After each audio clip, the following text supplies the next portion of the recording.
22 জানুয়ারি 22 জানুয়ারি সন্ধ্যাবেলা নিজ বাড়িতে প্রদীপ প্রজ্বলন করবেন, 5টা প্রদীপ মিনিমাম করবেন। সমগ্র ভারতবাসী বলবো না, সমগ্র বিশ্ববাসী আমি বলবো আজকের দিনে যে দিনটি, যে মুহূর্তটির অপেক্ষা আমরা করছি 22 জানুয়ারি। আমরা প্রত্যেকে জানি যে ভারতবর্ষের যশস্বী প্রধানমন্ত্রী নরেন্দ্র মোদীজির হাত ধরে সেদিন রামলালা আবার ওনার নিবাসে ফিরে যাচ্ছে, এবং যেটা অপেক্ষা ছিল প্রত্যেক সনাতনী ভারতবাসীর যে সরজু নদীর তটে রামলালার একটা দিব্য ভব্য মন্দির, সে নির্মাণ কাজ শেষও হয়ে গেল এবং রামলালার প্রাণ প্রতিষ্ঠা সেদিন হতে চলেছে 22 জানুয়ারি।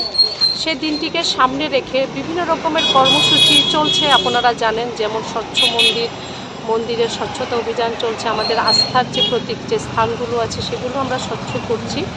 আজকে এরকম আরেকটি কর্মসূচি আমরা নিয়েছি সেদিনটিকে সামনে রেখে। 6 আগরতলা বিধানসভা কেন্দ্রের প্রত্যেকের ঘরে আমরা 5টি করে প্রদীপ আমরা দিচ্ছি।